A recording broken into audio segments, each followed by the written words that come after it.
Welcome back to Get a Grip on Lighting. On today's show, we're joined by the emerging legend, Greg Eric, Matt Honson, who's had the wildest presidency of Nailed. We've had a lot of wild ones, but this one's, coming. We're coming in on the close here in September. Matt works for ThayerEnergySolutions.com. I think that says it all right there. And we're going to talk to him about his origin story, how he got into lighting, Greg, and then what's a little bit happening with Nailed and the convention coming up. So look forward to that. But before we got to get in, we got to go to BaronLTG.com, Greg Eric. Hey, that's right. You got to check out their NHBL series NSF certified LED linear high bay. It's not like anybody else's high bay out there. It's different. Polycarbonate lens, high operating temp, 65C up to that, Woo! or 149 degrees Fahrenheit. Three power switchable deals between 14,000 and 25,000 lumens, or they also have one that goes up to 49,000 lumens and 170 lumens per watt. You got to check this thing out. Not any old high bay. This is the one. This is the one, BaronLTG.com. This is the one, the ones, BaronLTG.com. And of course, members of the National Association of Innovative Lighting Distributors, the badasses of lighting. That's right, that's us. And we're out there. We're working hard. If you got light bulbs in a warehouse, and you sell them, you ship them, you order them, this is your association. Join us. Most importantly, all the cool kids are going to be in St. Paul, Minnesota, September 22nd to 24th, Greg Eric. You know what? You fly in Monday afternoon, you fly out Wednesday, just after lunch. That sounds like a Greg Nice Eric and tight. convention to me. That's what you need. Get it all done in a day and a half. 2 days You most. go to register, go to NAILD.org, baby. Matt Honson, welcome back to Get a Grip on Lighting. What's up, guys? How you doing?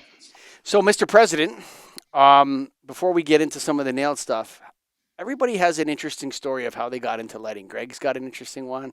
Spencer's got an interesting one. Everyone's got an interesting story. How did you get into the lighting industry? Well, I've been at Thayer now for 13 years, and I started from the ground up.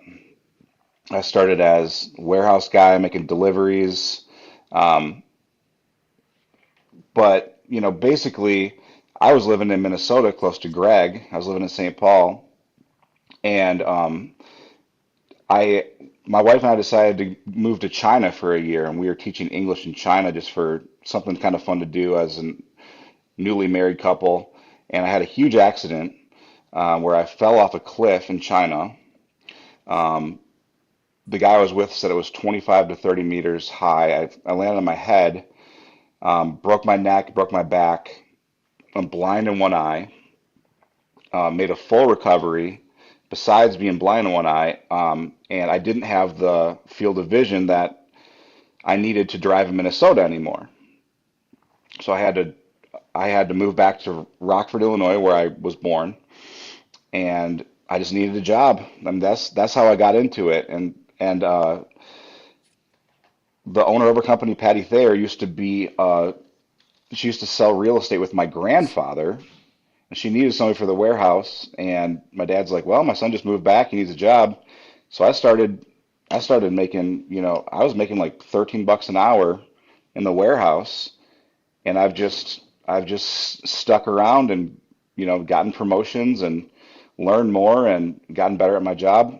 And I really like the industry. I like being in it. And Uh, here I am 13 years later. And I know we're going to talk about the lighting piece, but how did you fall off a cliff? Like just slip, or I mean, how? So in China, they celebrate the Chinese New Year. That's their big holiday. And Yeah. for teachers, we were teaching, and everybody, the entire country takes essentially a break for a month. And so for a month, the school was like, "Hey, you're off. Here's some extra money. Go travel." So we went to the western part of China it's in the Himalayan mountains, and there's a gorge called Tiger Leaping Gorge, and it's a beautiful hike. It's kind of like you guys have seen Lord of the Rings, Sure. like when they're Hmm. when they're hiking through the hills, and that's what it looks like. 3-day hike. At the end, we got done. It was the last day, and the gorge goes from the Himalayan mountains down to these. huge rolling hills down to a huge river. And we had some extra time. My buddy from New Zealand, who was also teaching English in China, was with us on the trip, and he's like, "Hey, do you want to hike down to the river?" And I said, "Yeah, I got nothing else to do." My wife didn't want to go. My other buddy didn't want to go, and so we start hiking down to this river, and it's the national parks in China are not like the U.S. The trails are not marked well, and so we're hiking down, and basically the trail just disappears. And so we're like, okay, well, should we keep going? It looks pretty safe. It was just kind of like farms and things like that. So we walk down, and then it gets to these huge like boulders and rock slabs, um, where it's just like these slabs of rock. There's no vegetation around, no trees, no grass, nothing. It's just rocks. And we're almost down to the river, and we're hiking down. I'm in front, and I'm kind of scooting down this rock slab on my butt, and it's starting to get really, really steep. And so I look back at my buddy. I'm like, hey man, let's go back. It's getting kind of steep. Let's find a different way. And he says, all right, cool. So I go to stand up, and I slip on some gravel, and I start tumbling. I start barrel rolling down this slab of rock, and I'm picking up major speed. Like I'm flying down, and I'm trying to grab onto something, but there's nothing. There's no branches. There's nothing I can grab onto. So I know I'm cooked.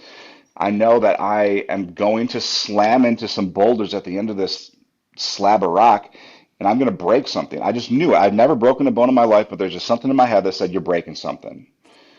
And so I'm like trying to stop myself, and I can't. I'm going down at a crazy speed, and then all of a sudden, I'm flying off a cliff. I didn't know there was a cliff there. I'm flying off a My cliff. God. Um, what I remember is having a thought, like a prayer saying, like, God, please don't let this turn out to be as bad as it looks like it's going to be. What my friend said I actually said was, "Oh shit!" and and that's all I remember for about a week. But what happened is, so my friend saw me fall off, and he found a different way, and he thought this guy's dead.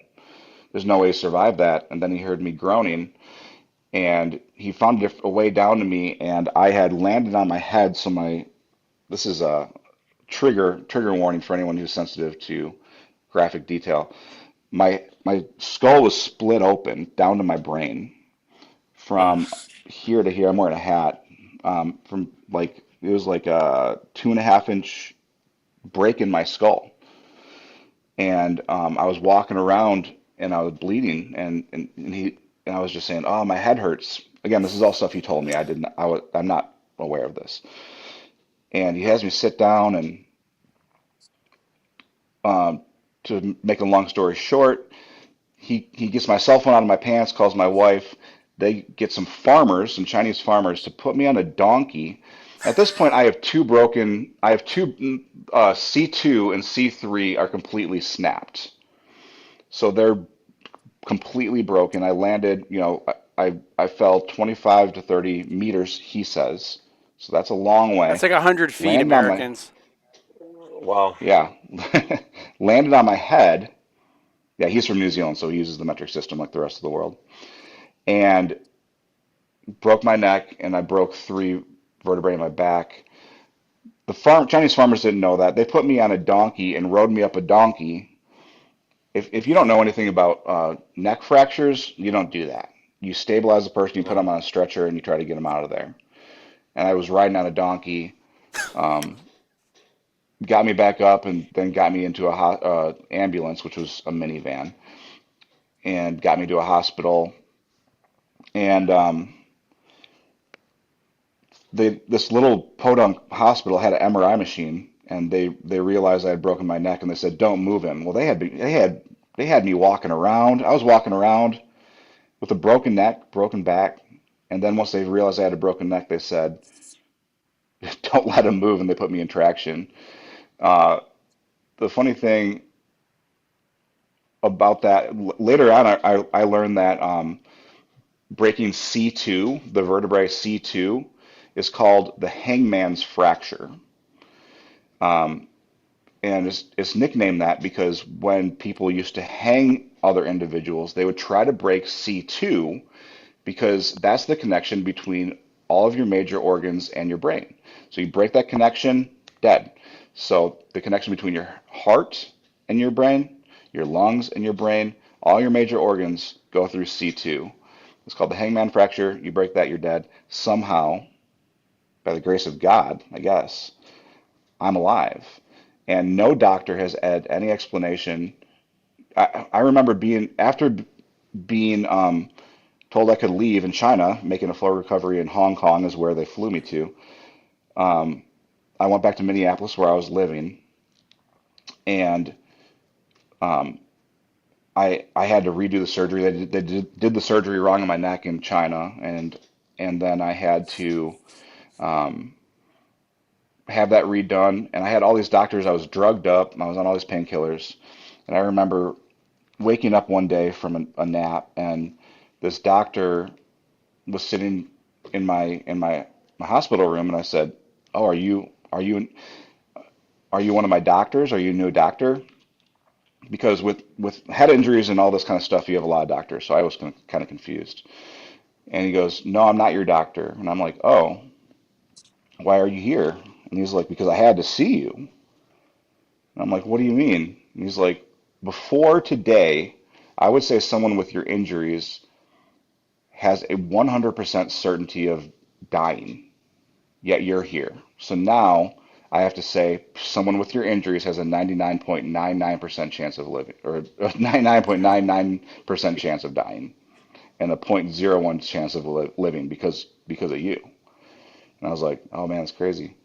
So, anyways, I so I made a full recovery, but I'm still, besides my eye, I'm blind in my right eye. My optic nerve is clamped shut, so the eye functions correctly. It moves, it tracks, and everything like that. And if that optic nerve will ever open up one day by some miracle, I'll be able to see again. But that meant I couldn't drive in the state of Minnesota, and had to come back to Illinois and join Thayer Lighting. Uh, I, I don't know how we can get back to lighting after that's amazing, man. First of all, Thank you for listening like to Get a Grip on Lighting. It's brought to you by I'm gonna Baron try Lighting to Group. I'm gonna try to get us back to light, but that's crazy. I didn't know any of that. Thank you for sharing. I know it's probably not always Whew. easy to, but Well, let me ask a wow. couple Um, questions. Maybe they need to yeah. change what what you need to do after you break your neck is ride a donkey. Or you need to, after Maybe. you break your neck, you need to get on a donkey Yeah. and ride around a little bit, and it settles everything back down. Oh man, that's such Oh, a crazy story, Matt. So uh, I don't want to dig further into that because I feel like we could do a whole podcast on your recovery and totally. everything else with that and what you've been through. Are you still married to the same woman? Yeah, yep. We've been married 18 years in September. Wow. Congrats. Kids? Yeah, two girls, one 10, one 7. Wow. Wow. There you go. That's a story, man. Well, So let that is. you watch it, Greg. I'm going to ask him some Oh, questions here okay. now. Go You for it. watch Yeah, it. yeah, yeah, yeah. So, Oh, I got something that relates, but go. okay, you go ahead then. Fine. Yeah, I just wanted to finish your timeline off. So you started in the warehouse after you moved to Illinois. Then what did you progress to, and what are you now? Like, what are the steps along the way that you went to? That's right. Well, Thayer's pretty small. We have like 10 employees.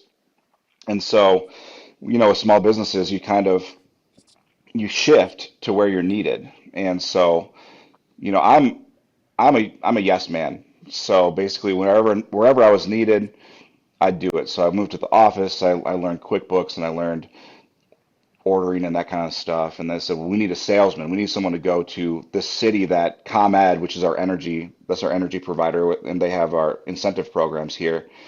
They gave us a whole city. We need someone to go there and just go door to door. And I'm like, cool, I'll do it.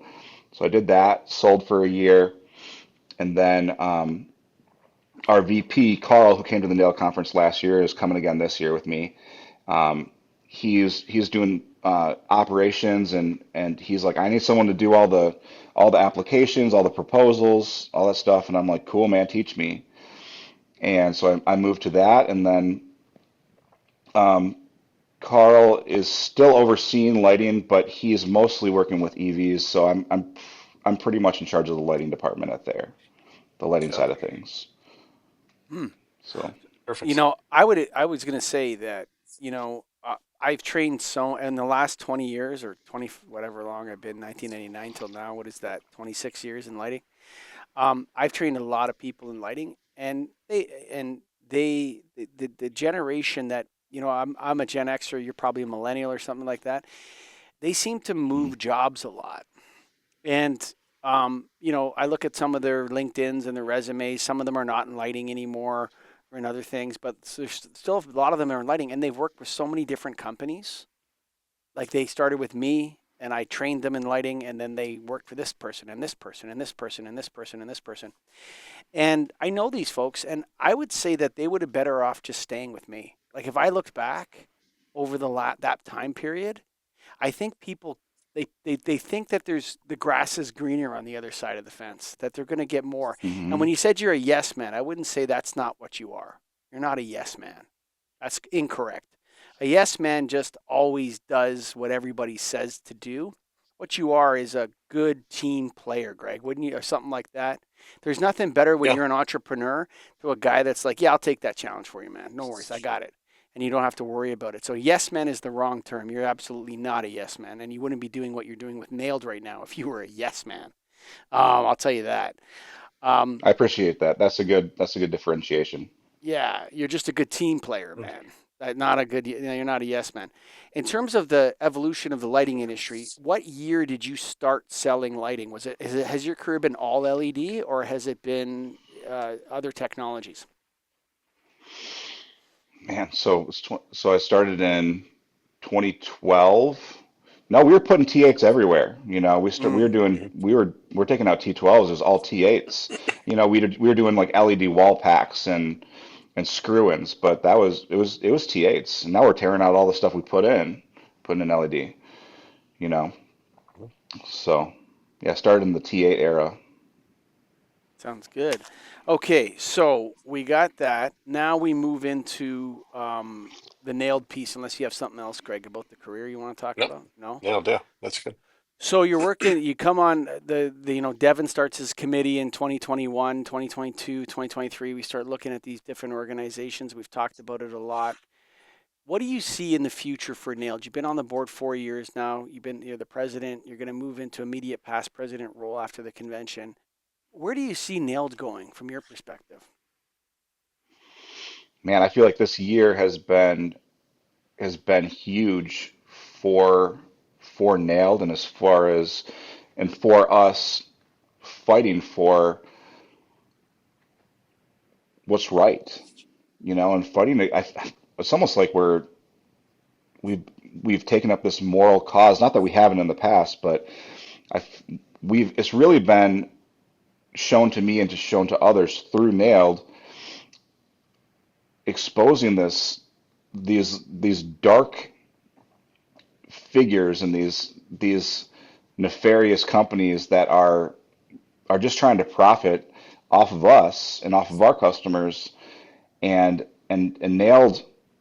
And I want to hear you guys take on this too, but to me, Nailed has said, no, we're not going to let this happen. We are not on our watch, and we're going to fight this. And I don't see that stopping anytime soon. I don't know about you guys, but I think not only is Nailed a great place for training and for resources and for connecting with other people who do what we do and other manufacturers. Not only are we a great place for that, which we always have been, but we're also we're taking up the fight and we're fighting for our comrades to make it sound even more dramatic. But I don't see it slowing down. What do you guys think about what I said? Yeah, I mean, I'll jump in because yeah, I think back to when Mike and I first started doing this podcast, and when we got to where we're at now is because there really hasn't been any leadership. There hasn't been anybody standing up for what's right in lighting. And no offense to anybody out there, it's just what happened, Hmm. and we were taking a point like somebody's got to do it, And when Mike and I have been part of Nailed for many years, and I haven't seen a better group of leaders out there, and I've been involved in all the different lighting organizations, and it's not because I'm wearing the hat and because I'm part of it and because of all that. It's legit. Like that's how I grew up in the industry is learning from those people, and those people have been the best leaders I've seen, hands down. And that's what the organization has done. And I think we're doing what we're doing because nobody else is willing to. And everybody else is sitting back and letting Hmm. things happen, and we're stepping up and making things happen for us. And I think that's what we need to do at Nailed, and that's what I'm proud to say we're part of. And I agree. I think that's our future. Yeah, the rest of the industry is, I think, and not to, I would say they're yes men, and they've been yes men since the LED boom took off, and they've been saying yes, yes, yes, destroy our industry, yes, make it impossible to repair a light fixture, yes. And Greg and I started noticing this, and we started talking about it on the show. And we watched these folks allow Johnny Come Lately in the Lighting Marauders. They allowed the utilities to tell lighting companies how to design light fixtures. And based on one metric, lumens per watt, it's been a catastrophe. The other thing is that, and Greg, you may recall this as well. A lot of people in Nailed, and I don't know if you knew Paul Hafner, Matt, in your time, Hmm. but Paul Hafner was a legend. Okay, if there ever was a legend that was connected to Nailed, it's Paul Hafner. We have an award named after him, Paul Hafner Award.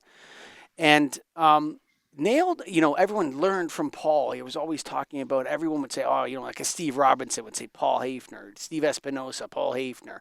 And then when I talk to other people in Nailed, something they go, oh, I knew Paul Hafner. Did you know Paul Hafner? Like, it happens all the time to me. People, but Paul Hmm. also learned from Nailed. And a lot of people don't say that about Paul. But Paul learned a lot from Nailed, and he worked for Philips, and he sat at the table at all these other organizations, and he brought the information from the Nailed distributors to the table. So he would talk to all the Nailed members, and he would hear what was going on out in the field, and he would bring that. He was our stakeholder. He held our stake. Paul held our stake. And when the LED boom started and he passed on, God rest him, may eternal light shine upon him. He's a Catholic. When he passed on, Nailed kind of lost its channel to the lighting industry, right? Does that make sense? So Paul Hafner was Yeah. reporting back to NCQLP, to IES, to all these different organizations. And when Paul walked in the room, man, you listened to that guy everywhere. You know what I mean? He had Hmm. authority. He spoke with authority, right? And so when Greg and I, when we started the podcast, Paul, said, "Hey, you guys are doing a great job." Remember, we saw him at the convention, and Paul's like, "I really love Yep. what you guys are doing." He was a guest on Get a Grip on Lighting, um, and you know what? After he passed away, and Nailed started to go down, right? Nailed started losing members. It started losing money. It lost catastrophic amounts of money. And the board came to us and they said, take it over. The first thing Greg and I were worried about is like, how are we going to replace Paul Hafner, right? Right. And you know what's Yeah. happened? Can't. What's happened is that our members and our presidents, like Brian Amundsen, stepped up. Matt Thiesing, who's not in lighting anymore, he stepped up. Brian Huff stepped up. I'm going to miss someone's name here, Greg. Fill me in if I miss some. Corey Schneider, Spencer Right. Miles. All these guys in the lighting industry came on the board and they said, we're not taking this crap anymore. We're going to do whatever we can. Now, are we going to make a difference? I think we already have. I think we've made a huge difference in lighting, and I think we're becoming a more powerful force. And the reality is, Greg and Matt, we're not prepared to back down. Are we going to win? I don't know. We got to see what happens. The game's still being played, brother, right? But I'll tell you this board and this group is not ready to back down, and we're only moving forward. And so if you're one of those people out there that we've contacted, take note because we're coming and we're not gonna stop. Matt Honson. Absolutely. Someone's got to do it. Someone's Yeah. got to do it. There's just too many. Yeah, that's exciting. Yeah, it is. Yeah. It's exciting. I think, both of you guys said, that, no one's going to do it. There's all these yes men, there's all these, and part of it is I work for a company that we have 10 employees. I can't go after someone like DLC or whoever, but nailed. That's why we have this group is so we have strength in numbers and we have good leadership. And if anyone's listening to this that's not part of Nailed yet, I strongly recommend you become a part. It's pretty low barrier to entry, and you need allies, and that's what we are. There's my sales pitch. There you go. And to be Excellent. told, and the other thing, and the other thing is this, is that we're not filling out your forms online, buddy. Okay?